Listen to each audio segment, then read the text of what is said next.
The most informed team in the division visits the Valley this weekend. Big one against the Blades.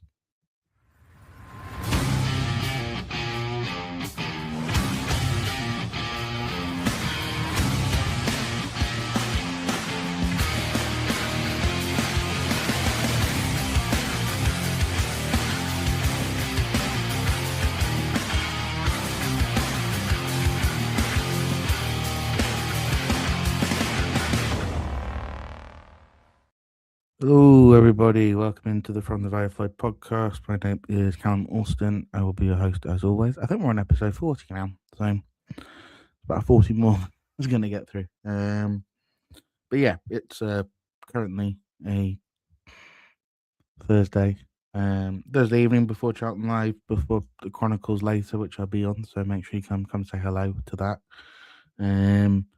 So not expecting loads of people in. Sam's here. How you doing, mate? But yeah, not expecting to be massively busy today, which is all right because most people listen back. I think that they like my dulcet tones when they take my dog for a walk or something. But yeah, so Sheffield United are in town this weekend, and then Derby County on Tuesday before the South East London Derby on next Saturday. So 3 sort of massive games coming up. We'll preview Sheffield United. We'll have a little bit of a look back at Chelsea, and we'll have a chat about the 2 new signings in Harry Clark and Lyndon Dykes, who are through the door already. And I will have a slight moan about left wing backs. It's Paul. How you doing, mate? So yeah, we'll keep it pretty chill. I am aware that that Charlton Live is on a little bit, and people probably want to go over there. So I'll keep it as reasonably brief as I can. Although I always say this, and it still ends up being 45 minutes long. So let's start. Well, let's just do a quick reflection on Chelsea. No, let's not do that. Let's start. If you didn't get the opportunity, I did tell you guys I was going to have some good news on Monday. I was up. I did the Untitled Sportsman podcast. I have to sort of pre-warn on that because it's done via Betfred, so I have to pre-warn that obviously for anyone over 18, and also if you are going to do any of that stuff, make sure that that you do it responsibly. But yeah, I was on the Sportsman Untitled on Monday. I was up in Manchester, had a really, really good time, and thanks to Ben and Simon for making it such a great experience, and then also to Seb, who's the producer and will get no love. But thanks to them for making that such a great experience. Really enjoyed that. Did a bit of a Charlton deep dive for anyone that's interested. That's up on their channel, I think, in the collaboration section of the From the Firefly YouTube channel. If you haven't, make sure you subscribe. It's always good. Make sure you won't miss an episode, even if you don't do the live streams. You can watch back and see my wonderful face. Like I'm known about tactical issues and the lack of a left wing back. But anyway, right now we can talk about the game against Chelsea. Look, I said it last week. I don't care about the FA Cup this season, especially. Most of the time in the FA Cup, we try and just get yourself a big draw. We got our big draw. It just happened to be in round 3. It's all a bit awkward thanks to who we're playing on Saturday. Them losing to Mansfield at home. Actually quite irritating because it means now our Stoke game is completely gone because they progressed. It means that Pompey's now a Tuesday night, which is a bit problematic because we know that Pompey will sell that away and out whatever happens, but our attendance really does drop on a Tuesday night game. So that's a bit of a killer that they couldn't beat League One opposition, but they are the most informed team in the league. So we'll look ahead to that. But yeah, we got our big draw, which was was cool. It was amazing to the Valley Field. Don't get me wrong. A lot of people. It was loud. I like the pre-game stuff. Fair play to the owners for going full American with the fireworks and all the rest of it. I thought actually that was pretty great. And I actually don't think that for large parts of that game we played particularly badly, weirdly enough, considering Chelsea had 30 shots.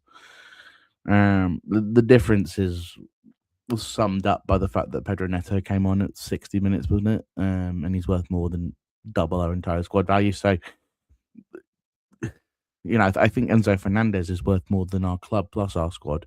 So, and I'm not even sure if you chuck the value on at De Chatelet's asking price. I actually think he's still worth more than that. So it tells you the difference in quality, and quality paid off. The one thing that I was going to reflect on was the fact that I'm delighted that hopefully the karma that we would get for the Lloyd Jones dive against Blackburn seems to have been a terrible penalty decision in the FA Cup, and we're already 3-1 down. So, god awful decision that to give that as a penalty. He clearly gets both hands on the ball, Mannion. But hey ho. Reflecting on it, did anyone sort of stake a claim to first team minutes? Not particularly. Actually, thought Mannion was good. I think it's the same for anybody. I think he made a couple of decent saves. I don't. You have to give him the credit for that, but I do think as a goalkeeper, it's easy when you're facing 30 shots. You do get yourself into a bit of a rhythm. Nothing you can do about any of the 5 goals. That's not on him. I thought he was okay. And as I said this all the time, I like Mannion as a backup keeper. The shot stopping was better than I thought it was, actually, all things considered. But look, I have no issues with him as a number 2. I would maybe have some issues with him as a number 1, but look, as number 2, I think he's absolutely fine. If something was to happen to Kaminsky, I think he would come in and be absolutely fine. Yeah, I think I say they cost Chelsea 110 million. Estevao was 100 million plus. Neto's 50 million. Enzo's 90 million.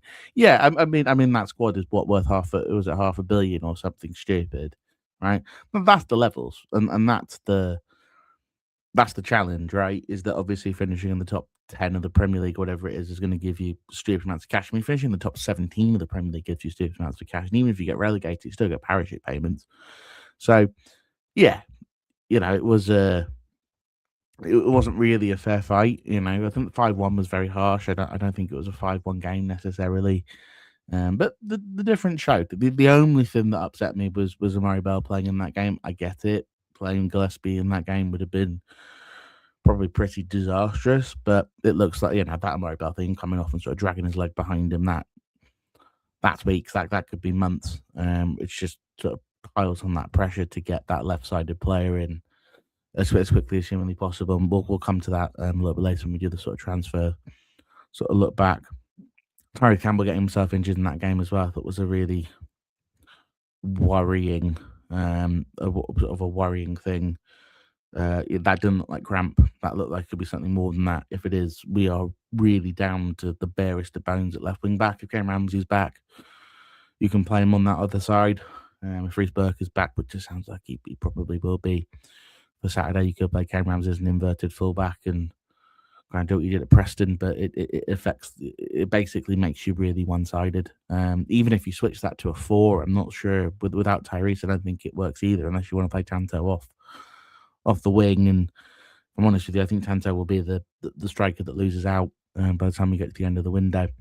So, Mark, I actually thought we gave a good account for ourselves that first 45 minutes where we need to look for positives. Losing Bell and TC is the big news, really, more than result. Exactly that. The hope is that the TC thing isn't awful. You would have thought if it was so bad that we have absolutely nobody who can play at left wing back, that left wing back would have been sorted as quickly as humanly possible, even if it wasn't the perfect player.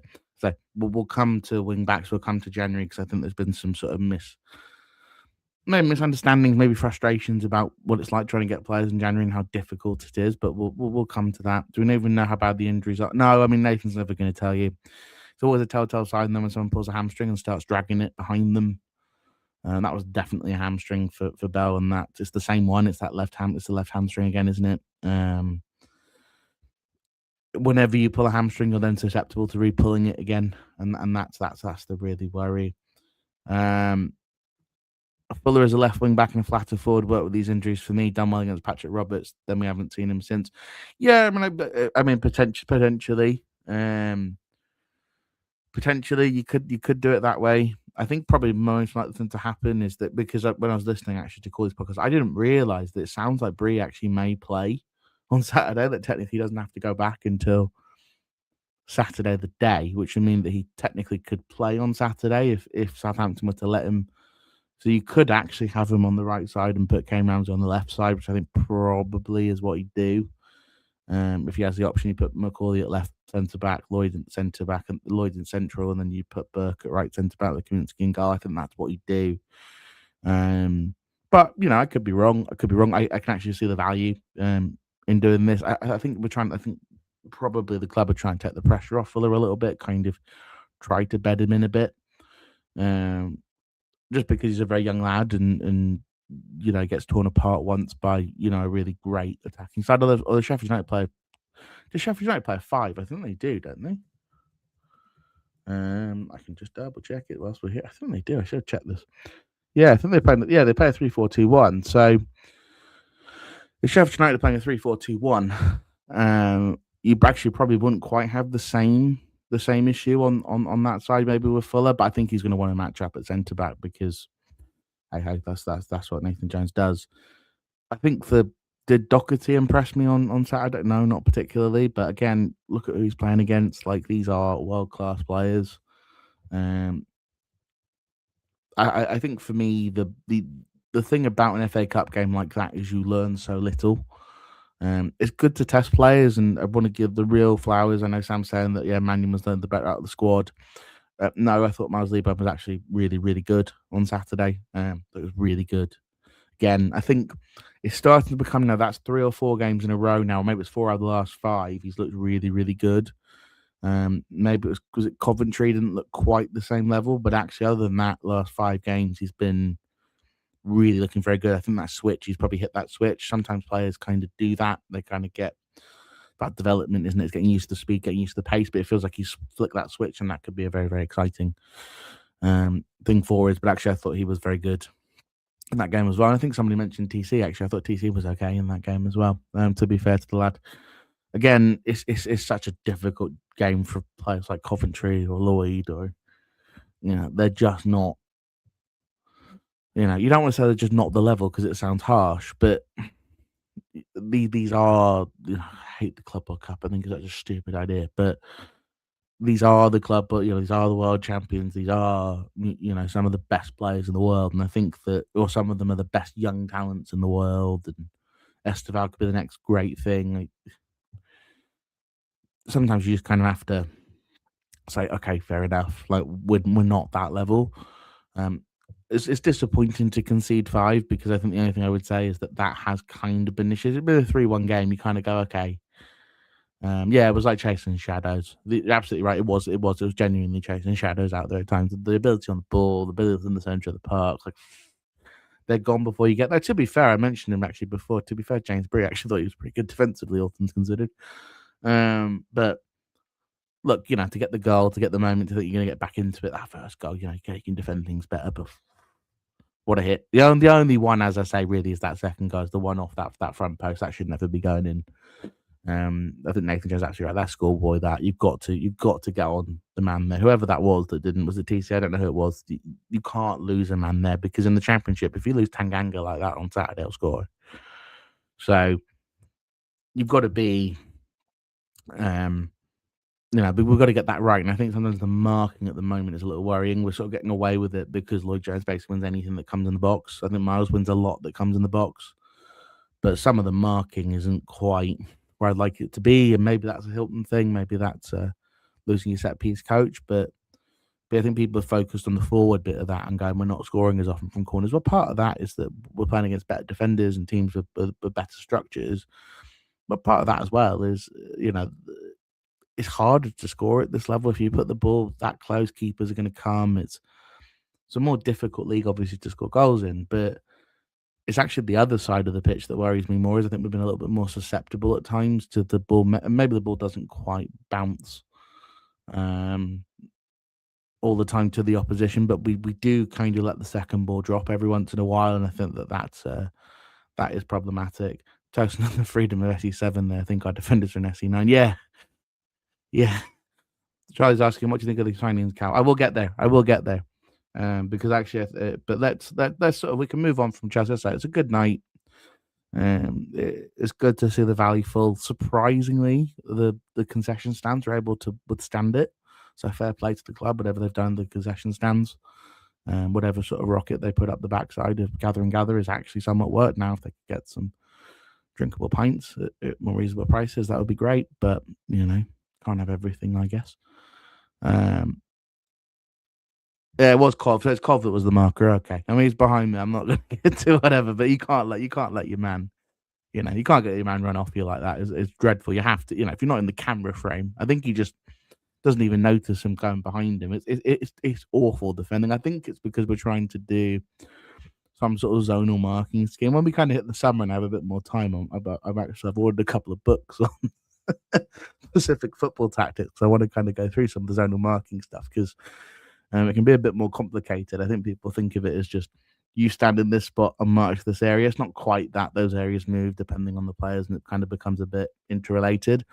But it's actually quite a tricky system, and I think sometimes I look at it and I'm like, do we always make the intelligent decisions? No, but then again, Lloyd Jones is in the middle of the box, so you sort of don't have to. But I think that's a safety blanket where if Lloyd Jones was to get hurt, God help us, but if he was to get hurt, we'd be in real trouble in terms of defending our box because we let things drop too often.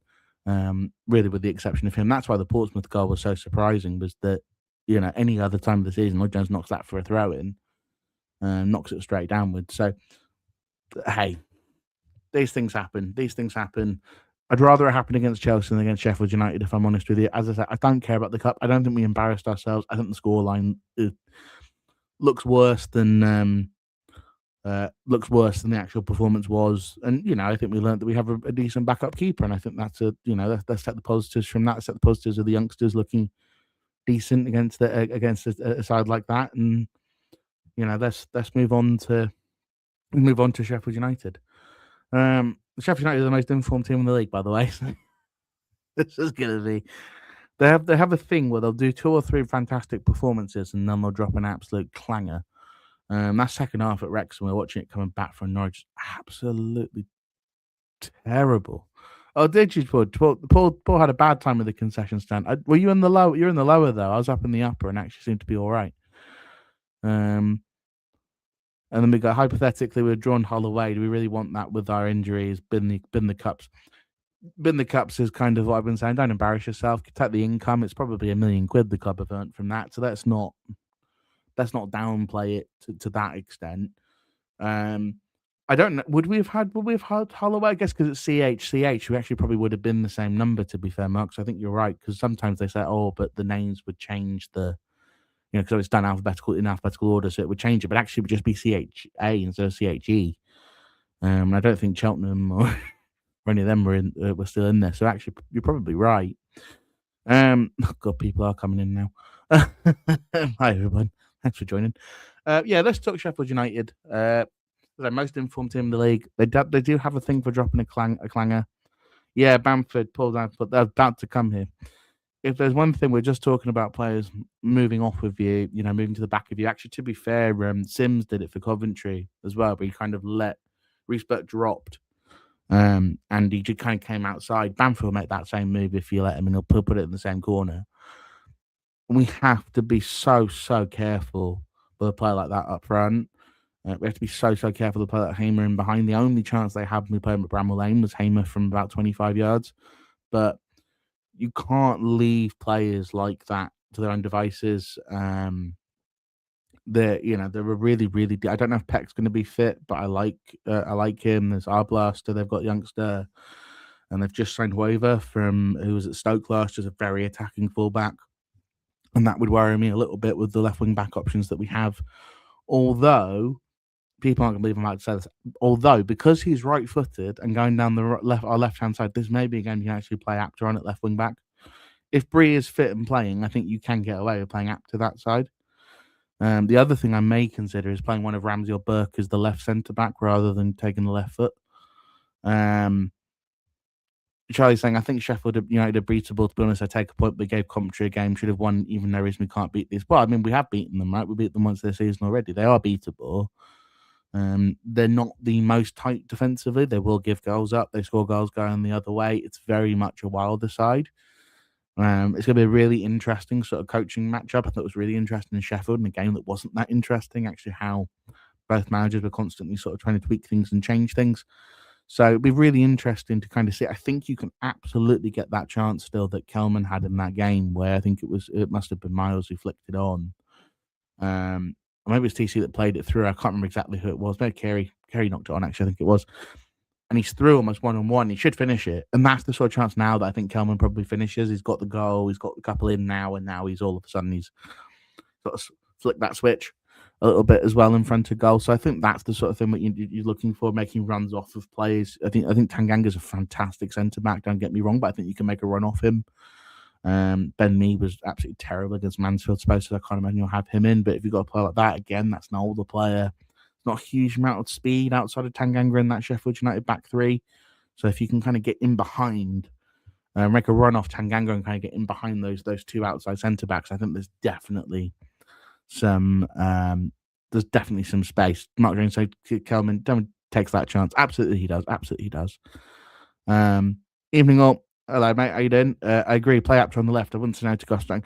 I'm not saying that I would play Apter, by the way. I'm just saying that this actually, because you've got a right-sided player on that outside, you could do it. Will he do it? I don't know. In all honesty, I don't know who's going to play that. I don't know if Tyrese Campbell is fit. I don't know. I none of us know who's fit.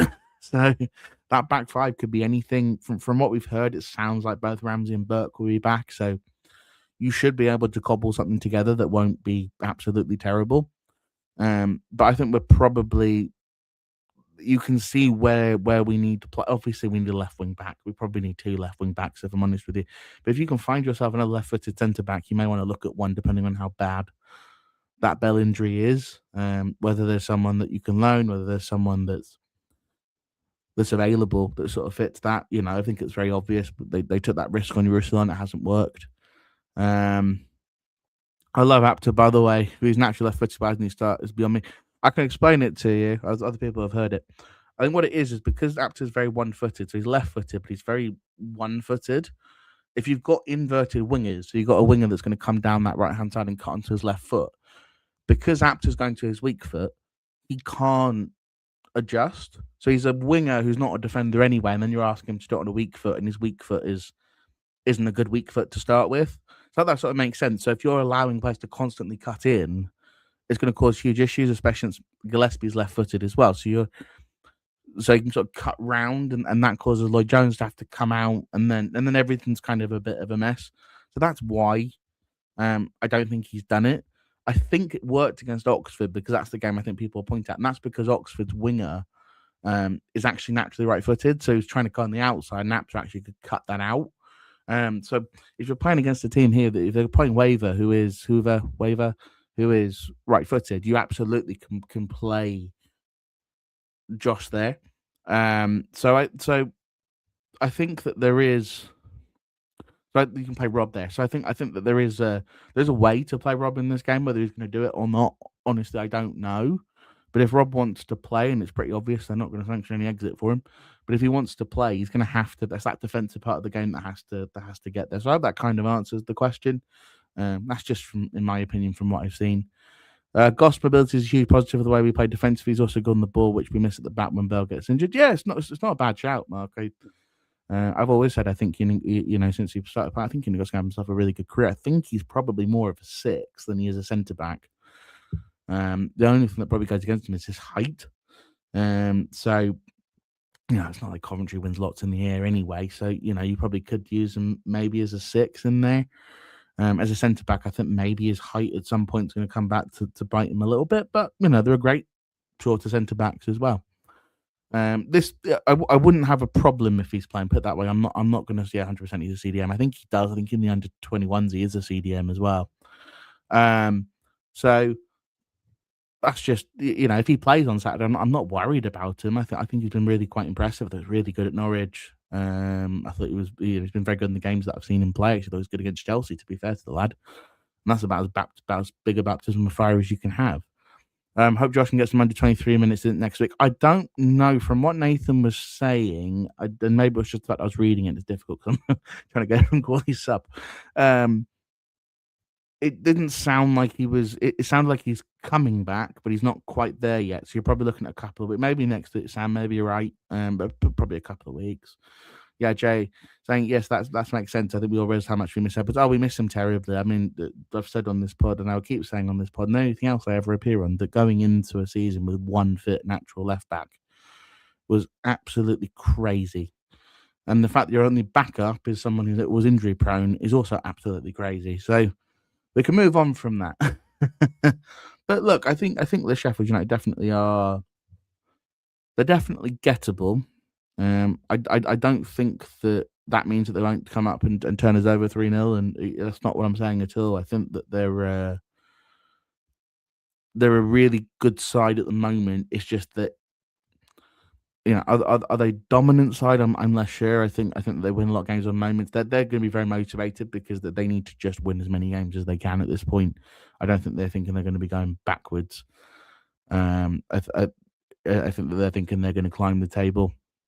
So it'll be very interesting if West Brom lose tomorrow, by the way, because if we win and we pull Sheffield United back into it and we go above West Brom, and West Brom get dragged right back into the mire. So Leicester with the points deduction, all the rest of it, there's a couple of sides that absolutely could end up being dragged back into this fight. I don't think it's necessarily just between three teams. I know I was on the Sportsman.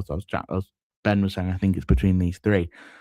I don't think it is. I think there's 5 or 6 that realistically could be dragged in. And you look at Birmingham's away record, and if they don't get that sorted, they're going to spend money and everything else. But it's going to be really,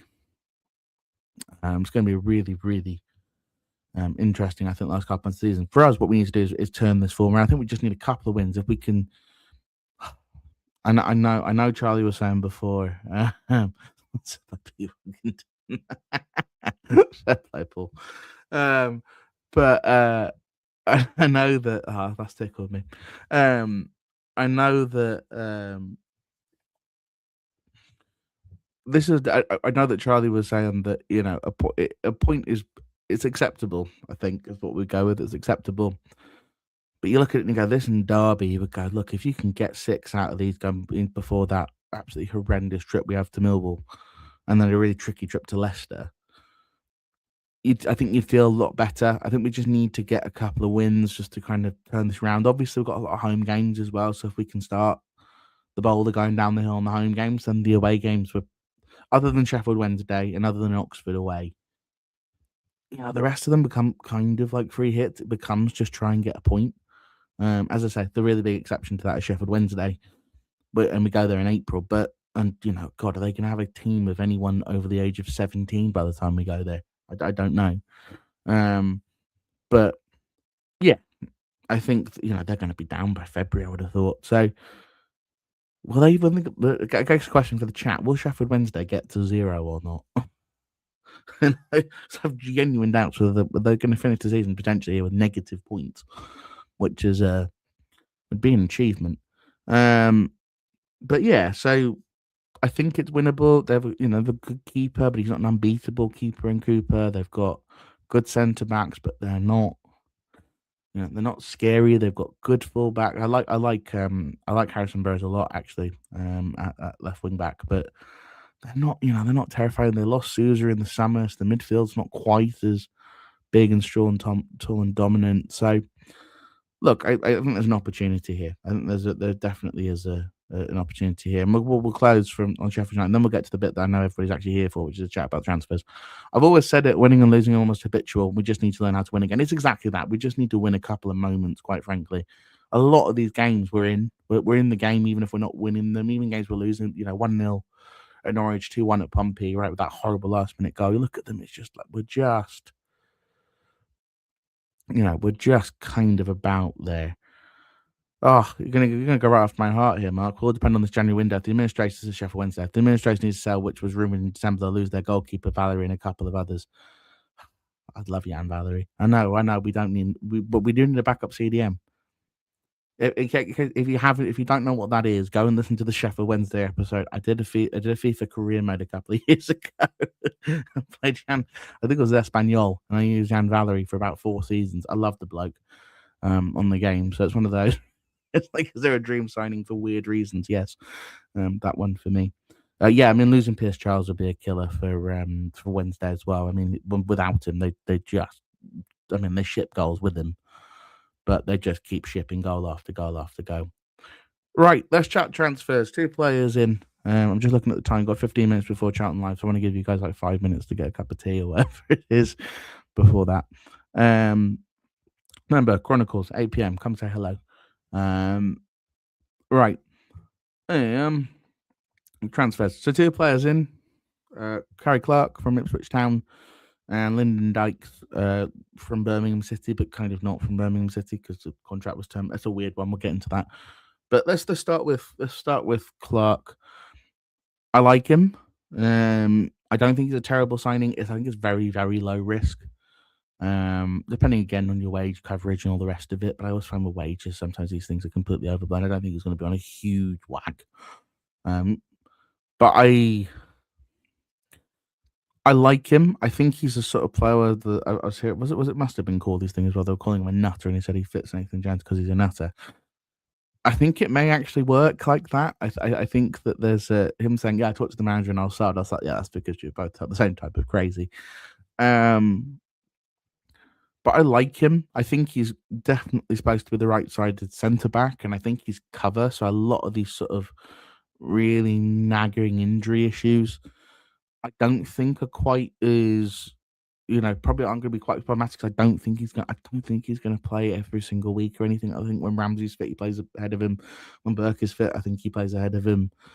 And he's not going to go play him on the left, and he's not going to play him at fullback because he can't attack. Although I say that would allow you to play one of Apter or TC down the left because you would have a more defensive sitting fullback. But look, I like Harry Clark. He's going to have a defensive lapse in him. It's just the way he is. He's a bit of he's crazy in the way that he plays as well. He always wants to get forward. He always wants to get in the opposition half.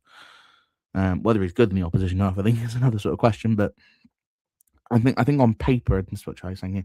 On paper, I think he's a very decent signing. We'll see with him. Dykes, and we kind of got couple of different bits in the comments here. Lyndon eat my elbows. Dykes will put himself about and single-handedly get rid of our inferiority complex and imposter syndrome. You are just going to make jokes about Lyndon Dykes the rest of the season, aren't you, Paul? Mark, I'm happy with both. Dykes over 200 games at this level, play becoming it before at QPR makes a lot of sense. Yeah, and he kind of can, and also he's a comparable to Leeburn, right? He can win things in the air. Is he as dominant? No. But he's not actually bad with the ball at his feet either. I think that he's a decent player. I think that he's played in a lot of relegation scraps and not gone down with sides. I think he's got that sort of mentality of how to sort of battle, scrap, sort of fully tattooed everywhere, sort of, sort of like warrior mentality. But for anyone that knows him from previous clubs, he's not quite that dominant force the way that I think people maybe look at him and think that he is. I think Leeburn's actually probably quite a similar player in that sense. I think that there's he's not quite as dominant as people would like him to be, but he's actually more technical than people kind of give him credit for. And I think Dykes probably fills a similar role. I think for Leeburn, he can be very useful to learn off of as well. Allows you to play big man, little man, so you'd have big Leeburn, small Kelman, and then you could have and they're both younger, and then you can have a really experienced sort of end of game, Godden smaller, Dykes bigger, for 15, 20 minutes just to kind of see, if you're chasing a goal or whatever it is. So I think there can be some balance. I think for certain players, it's not great news. I think it's very interesting in terms of Tyrese Campbell because Nathan Jones will play him whatever way he can. So it'll be interesting to see when he plays him and where he plays him. But I would be very, very, very intrigued to know what he's going to do with Tyrese Campbell. But I think the player that loses out here is quite obviously it's Tanto Aloafe, isn't it? That is absolutely the odd man out. And it's just a question of what they're going to do with that. I can't imagine a player that they spent that much money on is going to want to sit on the bench. Does also want to sit, just in the squad. Does he go back to Stockport on loan? Do you try and find him somewhere to go? I don't know. But my worry with Tanto is obviously, and has been the whole time, is that finishing. So it's a bit of a. It's just a bit of a. It's a difficult one. It's a difficult one, but we're not going to carry 6 strikers by the end of January. I'd be stunned. So I think that someone's got to go, and it's not going to be TC, and it's not going to be Miles, and it's not going to be Gelman. It's not going to be Dykes who's just come in. It's not going to be Godden because it's just not going to be with the videos they're putting out and everything. So there's only really one player that doesn't necessarily fit that. Um, yeah, Anderson's left Birmingham. Left Birmingham. That's a weird one, right? Birmingham moaning about having numbers and they just terminated 2 contracts. But saying he could be great, would be a great sign. We play wingers. I don't know if he's at this level. Yeah, Tanto's been, and then I think this is a fair comment. Tanto's been afforded 0 consistent game time. Kind of gutted for him as he was the one I was most excited about in August after Stockport gave us the runaround. Yeah, and I can understand that. I thought in that game he was the man of the match. I think that it's really, really difficult, isn't it? Because I think that if you can't finish, you can't play it forward at this level. I think the difference is Miles missed that chance against Birmingham, and it's just one of the worst misses you'll ever see.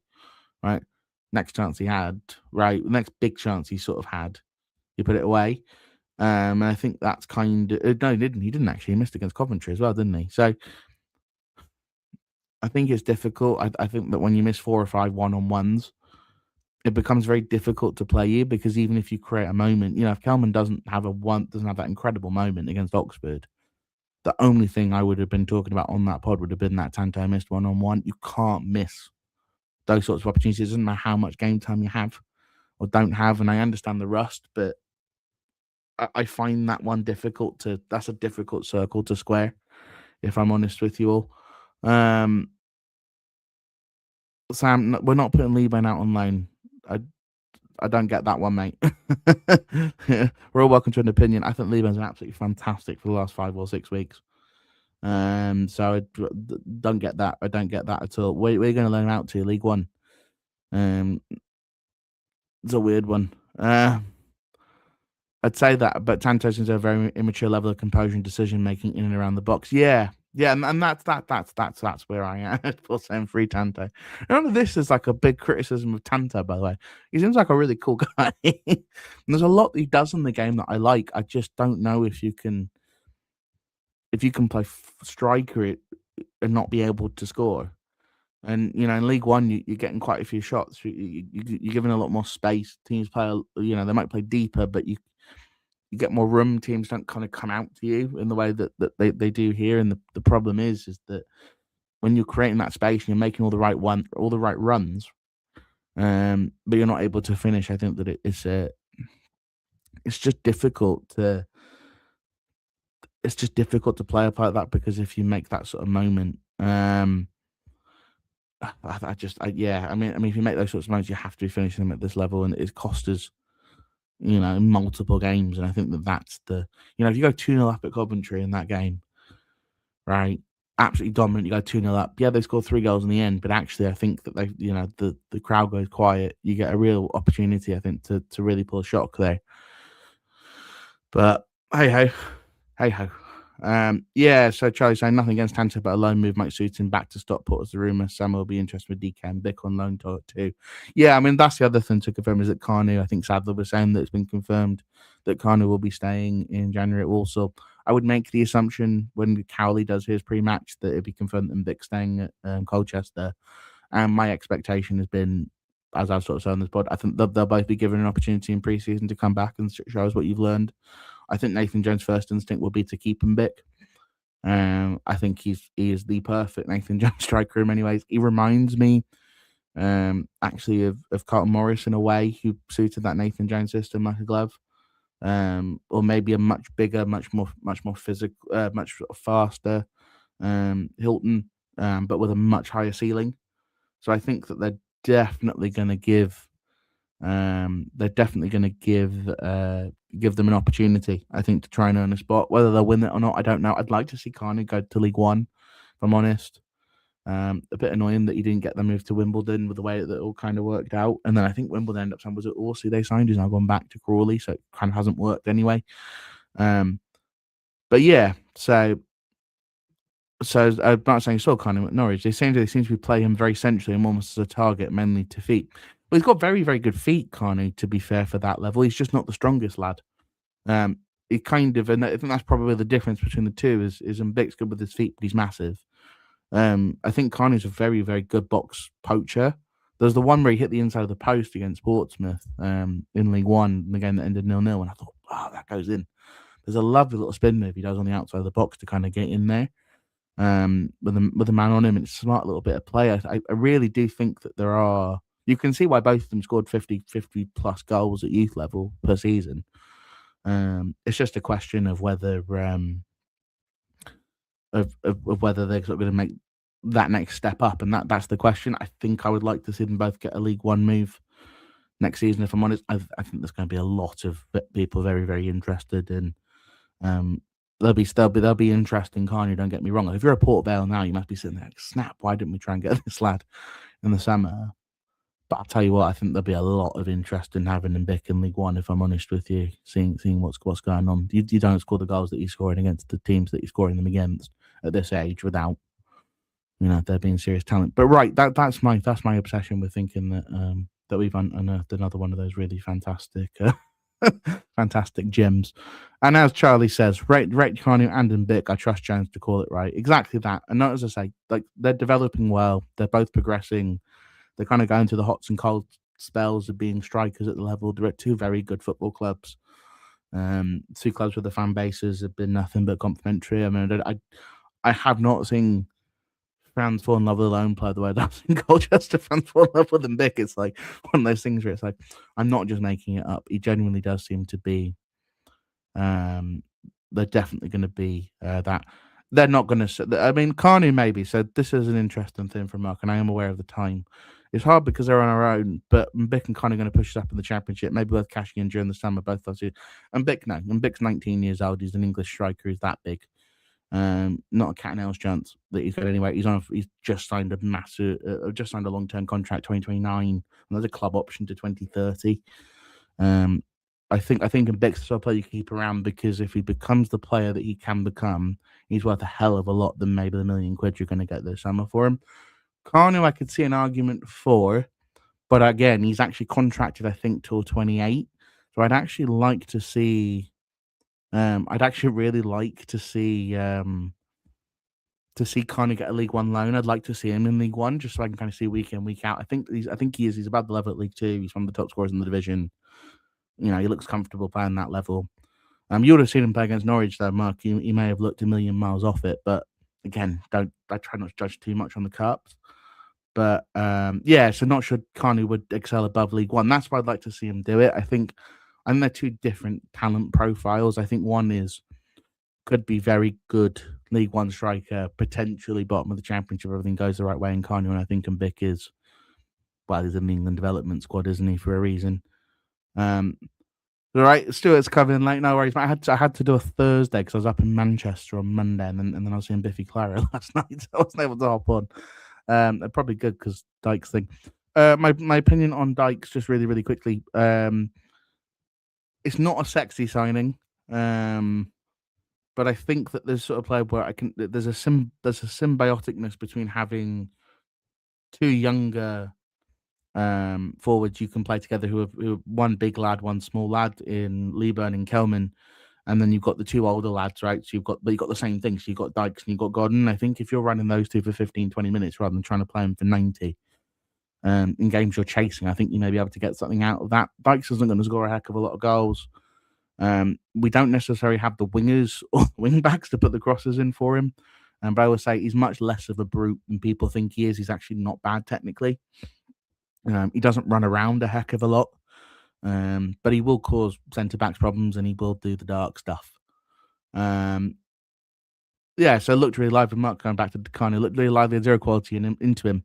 Nothing over the last man, not a fair assessment, really. Yeah, I thought that's probably what it was. Yeah, Brum Twitter, this did surprise me, to be fair. And I know we've got Charlton coming through. Brum Twitter is largely pro Dykes. Many feel Dave was giving him a tough deal. That surprised me, actually. Like, it really surprised me. Normally when players leave, people give you all the reasons why they've left and why they're not very good anymore. But actually, Birmingham fans have not been like that at all. So I'm thinking QPR fans very much are like, thank God he's gone. But then you'll hear a lot of them also go, yeah, but he also played in the team that stayed up for 2 seasons when we were absolutely in the financial mess, right? So I look at him and I kind of go, look, it's because Cifuentes was really interested in bringing him to Leicester. He wanted him to play for him again. So I think there is a player there. It's just he's not going to be this goal scorer. And that I guess, is probably where a lot of Charlton fans sort of worries come from is we don't necessarily have a goal scoring forward at the moment. You hope Kelman is going to be that. I think the signs are there. I've been saying his off the ball runs look so much better. Even against Chelsea when he wasn't getting the ball, he was making runs out and coming back in, or he was going in and then coming out. And I was like, okay, that looks like a proper striker. Yeah, Stuart. So we'll just end on this. Everybody knows that this is my favourite thing to moan about. There's still no left wing back though, which surely should be our priority. It is. So Nathan was saying they've been chatting about 4 of them. So they've been chatting to clubs about 4 of them. So I'd assume there should be one hopefully in next week. January is really, really tricky because you're not going to get players that are fit every week, playing every week in the Championship because no one sells them. If it's a Prem team, now you're past the FA Cup round. Although, actually, I think all of them went through except for Palace. Yeah. Just want to sneak that one in there. But because they all went through other than Palace, they actually may still need to keep some of those backup players. And the one player I watched against Chelsea and went, oh, I'd be intrigued, was Achipong, but I don't think there's any chance you get him down into the Championship, if I'm honest with you. But I do think there will be a left wing back coming in. The Kenyan left wing back for Walsall looked very, very good. I know who that is, and I can't remember his name. I'm a little worried about going that far down the pyramid. I know Ramsey worked, but it was only upper level. I think when you start going up 2 levels, it becomes quite tricky for players. There will be a left wing back available. I'm sure we will get one. It wouldn't surprise me if they go and get another left-sided player as well. But look, they are spending some cash, whether it's in wages, whether it's, I think some of the things that I think we were hearing about having no money. I think I always say this. Nathan Jones likes to say we have no money. I can confirm there is. There's definitely some money in the kitty. It's just about making sure that you spend it in the right way. Yeah, Harper, that's who it is, isn't it? But yeah. And I thought that we did well against a strong Norwich team, which made me think twice. Yeah, I mean, and sometimes you can find. I said we found Ramsey down there, right? So you can find really, really good players. It's just a question. A lot of them have come through Premier League academies. No point going for anyone below Championship level would be a gamble. Yeah. I mean, I think there's probably a couple in League One that probably could make the step up. But we have so many players that were in League One, and I don't really want to do that again. I'd like to find someone who's established, and then from next summer, I'd like to kind of go outside the English leagues a little bit and start looking at players that aren't sort of that you can maybe find sort of in the Dutch divisions or maybe go back to Japan if you're looking at Fukuda and all that sort of thing. Maybe just kind of have a look around in other leagues and just sort of see if there are players like that. I know Chapel has a list of those sorts of players, but I also understand why we haven't sort of done that. Bristol City Academy for Harper, sorry. So he wasn't quite Premier League. He was a good Championship Academy. Bristol City have a very good academy, to be fair to them. And then, so Stuart said we can't gamble at this stage. Right, I'm not going to keep you all because we're now a couple minutes into Charlton Line. We'll let people go watch that. I will be on the Chronicles at 8, so come say hello, along with Paul, who's in here somewhere. But thank you all for listening. If you had the misfortune of seeing the early one, apologies. I had a bit of a false start. Things weren't plugged in the way they should have been. I'm a little bit out of practice. But yeah, regular programming will resume. We're back on Sunday evening around 6-7ish to chat Sheffield United. Hopefully a big win. But yeah, it's a lot of Charlton podcasts tonight. So if you want to do 3 hours of Charlton previews, there'll be nothing you do not know about Lyndon Dykes, Harry Clark, or Sheffield United by the end of it. One would have thought. I didn't think it was. I was going to chat to the guys from Sheffield United way and get them to come on today, but then I thought everybody else is interviewing someone from Sheffield United. And then Corley's sub came out this morning as well. That pod, so crikey, a lot of Charlton. Anyway, right, I'm off. Make sure you sub if you're not subbed. I need to start doing this stuff. Go watch Sportsman Untitled if you haven't. That was a lot of fun. And I will see you all on the Chronicles a little bit later. All the best, everyone. Bye.